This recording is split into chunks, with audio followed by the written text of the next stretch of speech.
Welcome to Hexapodcast, brief discussions about insects and entomologists with your hosts, John Steyerman and Lee Dyer. Hey Lee, how's it going? Hey, Steyerman. Good to see you, man. Okay, today we're going to talk about fly phylogenetics, or just insect phylogenetics in general, but the title is something silly like the fly phylogenetics files. Topic that I think you'll be talking more than me because you're the real entomologist here. I don't know if you wanted to tell any stories first or anything before we started talking about some serious entomology. Well, I do have a student, a prospective master's student that might be joining my lab. She's interested in flies and fly systematic. Like a fly is a very lazy name for an insect, just because it flies.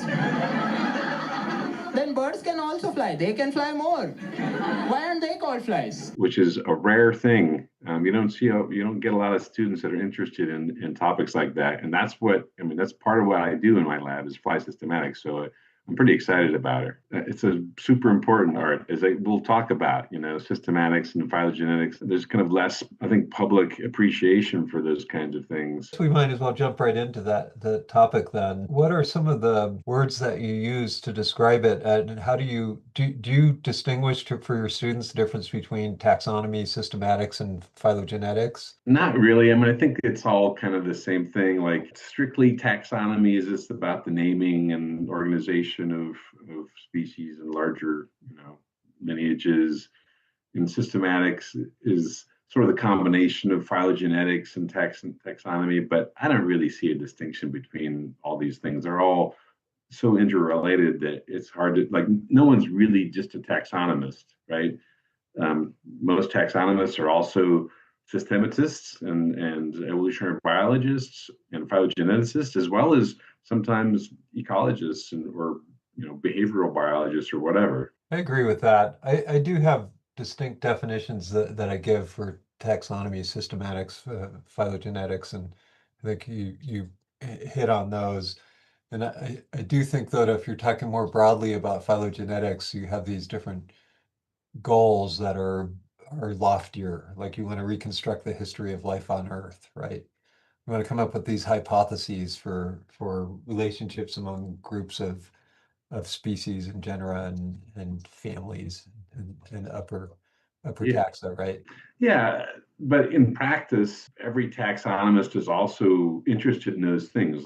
There is a strict definition of each of those terms that is slightly, that is different, that encompasses a different field, but they're so interrelated that in practice, any systematist or any taxonomist, modern taxonomist, is employing phylogenetic tools to understand whatever group that they're interested in and how they're related, and potentially patterns of diversity and diversification and things like that.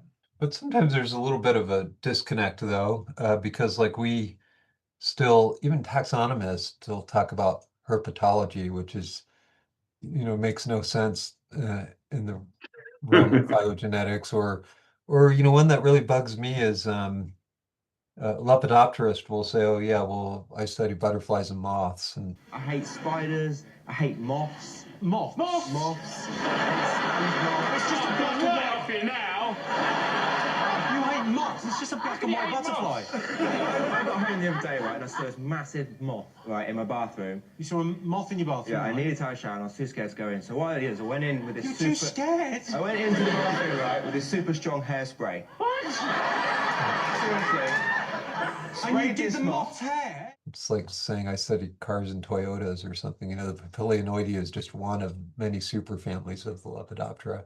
So the naming part seems sometimes disconnected from the phylogenetic hypothesis. And those are maybe bad examples, but it just seems like sometimes we don't really care about the phylogeny. I think that everybody cares, but there are groups of organisms that are not monophyletic, that are paraphyletic, like moths, that in common parlance, we use these terms, but I think we all understand. See, you know what I'm saying? Well, I'm awake and I speak English, so yeah, I do know what you're saying. What's your name, man? Scotty P, you know what I'm saying? These things are not necessarily monophyletic, but there's something similar about them. Like reptiles there are kind of similarities among reptiles, even though reptiles don't make sense phylogenetically because we're not including birds. There's still sort of commonalities in terms of their morphology and their lifestyles and stuff like that, in which it does kind of make sense to talk about them that way, right? Yeah, yeah, no, that's true.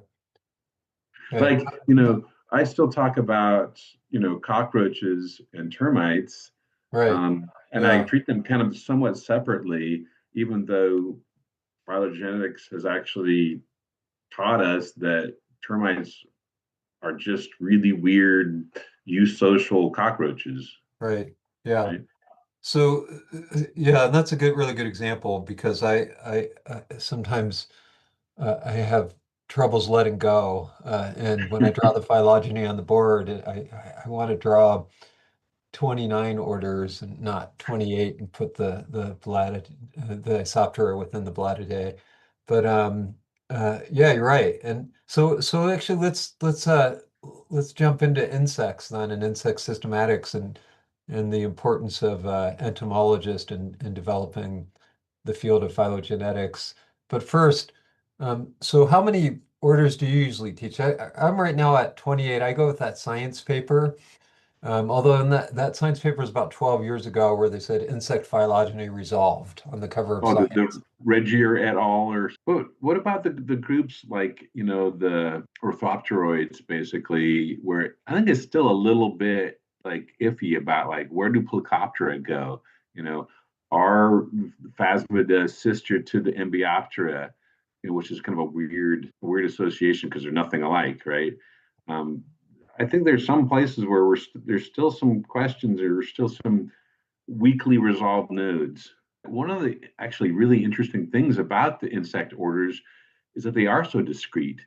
You know, like a beetle is a beetle, and it's very easy to recognize a beetle. The ribbed pine borer is a longhorn beetle. Their antennas are half the length of their body, and they feed on dead red pine. Fly is a fly, and robber flies with their immobile heads inject a paralyzing fluid into their prey that they snatch from life in midair.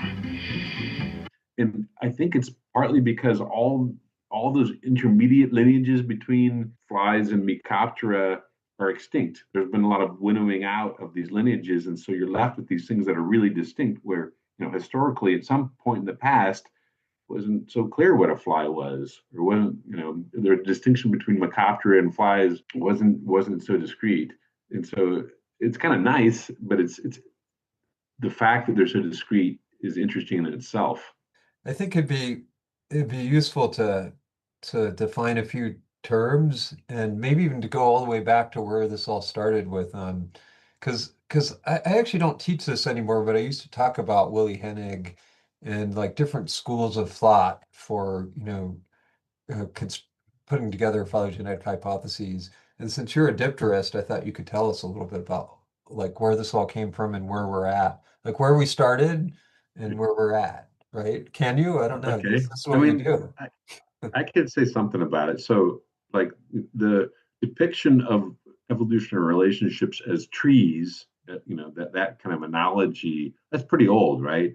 That was like Ernst Haeckel, I think, was like the first one, and then Darwin had some kind of trees to envision the descent from common ancestors, and so people were thinking in terms of trees and phylogenies for a long time, and Willie Hennig in like I guess the 1950s, he kind of like said, well, you can't just like throw a tree and say this is what the relationships are, right? Like there needs to be some kind of standard of evidence. There needs to be some ways to evaluate alternative hypotheses, and so he really was a proponent of this idea of parsimony, the simplest explanation, and using synapomorphies like shared derived characters to define clades. And I guess the alternative back then was just like pure similarity, right? Distance kinds of measures. But he Yeah, sort of argued that you can't just look at overall similarity. You need to look at these, derived traits that define sister groups and clades. And he kind of codified it. He came up with a quantitative, tree length, a way to assess how to select among alternate phylogenetic hypotheses, which was basically, the birth of, I mean, he was like the father of modern phylogenetics. Yep. And he was mostly working with morphology. And since then, we've used molecular characters a lot, DNA sequence data to reconstruct phylogenies. But it was really instrumental because it took phylogenetics from like, I think it's this way, just like my personal opinion, to like, here's a hypothesis, here's the support for it. And you can measure that support in some manner, which then that's what we do now, right? Willie Hennig was really influential and important and kind of brought phylogenetics from just a subjective, like, I think this is the way it is, to like something that we could measure and quantify. Okay, so let's there is no this is not a linear discussion, and it really doesn't need to be, but there are some terms that I kind of go through that from the perspective of an entomologist. When you talk about apomorphic versus plesiomorphic, you have some quick and dirty definitions? Or? Plesiomorphy is a character that is shared. It's like an ancestral character, basically. That's like the definition. And so if you're trying to figure out relationships among insects or hexapods, 6 legs is a plesiomorphic character, but doesn't tell you anything about the relationships among insects. All these things that have 6 legs, right? They have that, they inherit that from a common ancestor. The presence of eyes doesn't tell you anything about, well, I guess it could for cave dwelling things, but doesn't tell you anything about relationships. The synapomorphies are derived characters. They're characters that have kind of evolved in the groups that you're looking at.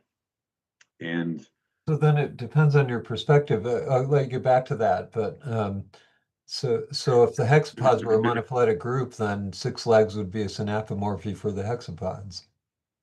Yes. So if you're looking at arthropods as a whole, then 6 legs is a synapomorphy for the hexapods. But if you're looking within hexapods, it's a plesiomorphy. So it depends on the context of what you're looking at. Right. Well, this is something that trips people up sometimes. That's why I brought it up. So, yeah. So go ahead. Yeah, this is good.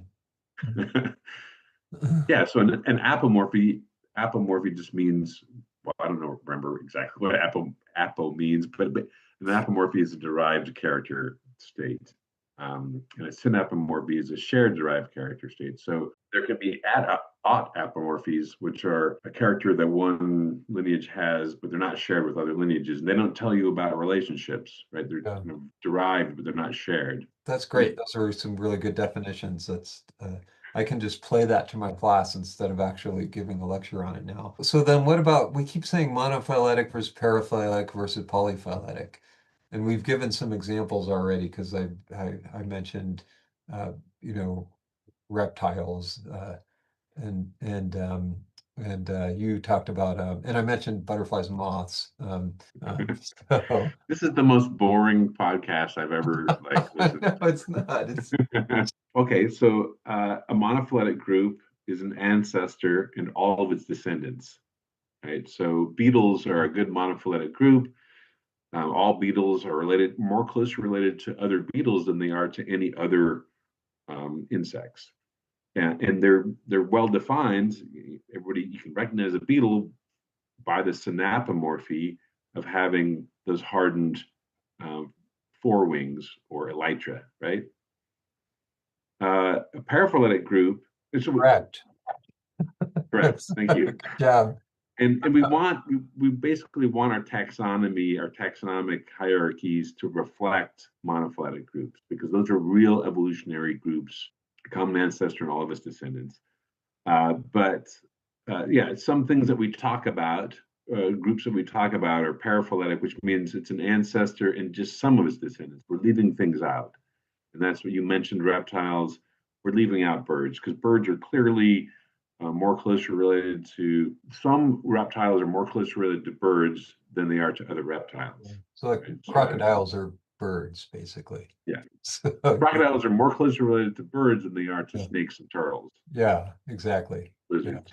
So okay, so I think you gave the monophyletic Yeah. and So wait, paraphyletic, another but you didn't example. say polyphyletic. You didn't. Wait, so another example of a paraphyletic group that is relevant that we've talked about. I mean, there's two real good examples in insects that of groups that we have talked about as orders or that are paraphyletic and they don't reflect actual evolutionary relationships. And one that we talked about is cockroaches because it's pretty clear. And there's very strong evidence now that termites arose from within cockroaches. So some cockroaches are more closely related to termites than they are to other cockroaches. Yep. Yeah. And the other case that you also mentioned is a Socodia. So Yeah. lice, some bark lice or book lice are more closely related to parasitic lice than they are to other. Yeah, let's just say monophyletic, an ancestor and all of his descendants, which we also call clades. That's a thing. And then there's everything else. All Yeah. other groups that we talk about, and maybe they're paraphyletic like reptiles, where it's kind of clearly you're just kind of leaving out just one major lineage, or maybe they're polyphyletic, but the distinction is, Yeah.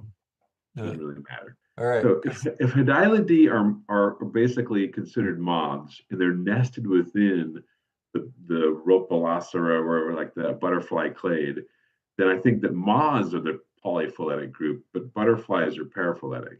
That's my argument. Yeah, I was saying though that because people call day-flying moths like notodontids butterflies, that it's actually a polyphyletic group. Yeah. Okay. Yeah, but Hydaelids are very cool. There's a lot of cool things about them.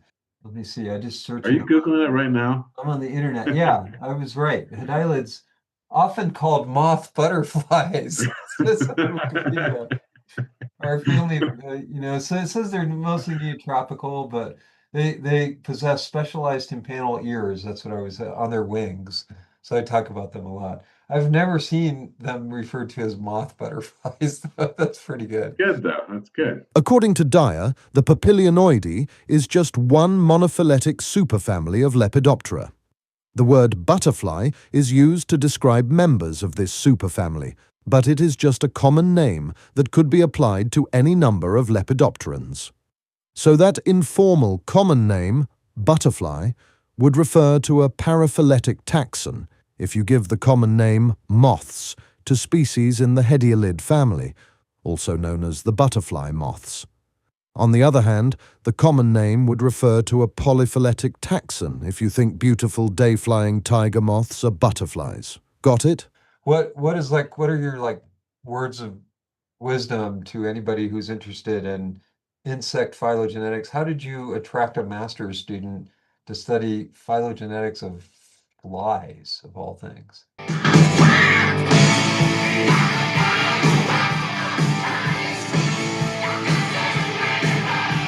Flies, everybody hates flies. Yeah, that's why it's a rare thing because usually the sort of gateway drug for entomology is like butterflies or maybe beetles, whatever. But you got to be really hardcore. You got to be a hardcore addict before you're starting to look at flies and be like, wow, these are cool. So it's rare, and I'm pretty excited about it. Good, yeah.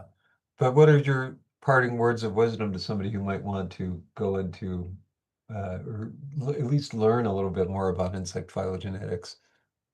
I will say that we talked very little bit about phylogenetics and like how important it is in biology. It's like a foundation. It's like the whole descent with modification part of evolution, and there's so many ways you can use phylogenies to understand the evolution and diversification of various traits and all what I'm hearing is that you want to do a sequel called that's about diversity, where we start by talking about how phylogenetics is key to understanding diversity. So yeah, I think I don't know about that. Yeah, no, totally, because I think talking about insect diversity is something I could do for hours and hours and hours, but it would be fun to start the next one by talking about how phylogenetics is used to understand insect diversity, and we just talk more generally then about insect diversity. But I think we did hit on, didn't we kind of hit on, the goals of phylogenetic, reconstructing the history of life on Earth But and also, it's like, testing.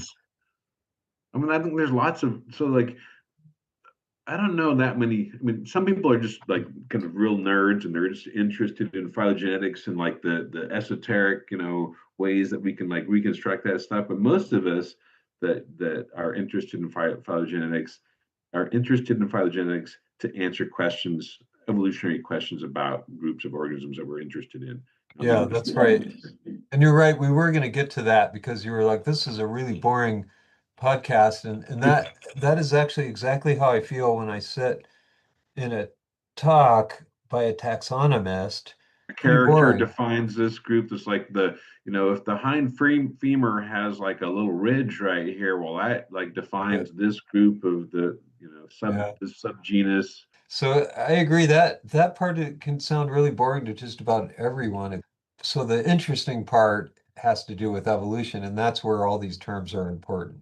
Whether it's monophyletic or not, or if something's a synapomorphy, those I think become really important. But I think we kind of lose sight of the idea that we have really bad information because all these phylogenies are still hypotheses that are sometimes not the greatest hypotheses or don't have the greatest support. We're using those hypotheses to test other hypotheses, right? Well, that's kind of like, so you should have started out this podcast with the idea that like, That's there why there's a is, sequel. So, okay, but there is, there is a phylogeny, there is a history of branching history of every lineage. There's, of course. something happened, right, to Yeah. create all this diversity. And when we make these trees, they're hypotheses. All right, John, it's been great talking to you. Yeah, I don't know if we actually covered what we were supposed to cover in this little session here, but it was fun. It was fun talking about stuff. Fun talking about entomology. Always a good time. You guys are getting paid?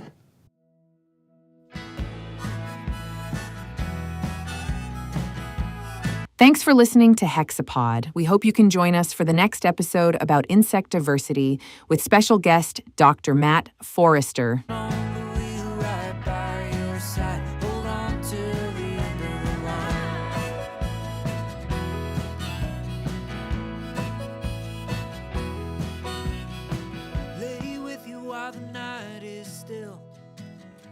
You haven't lost your will. Soon the road will be clear. The days only go up from here.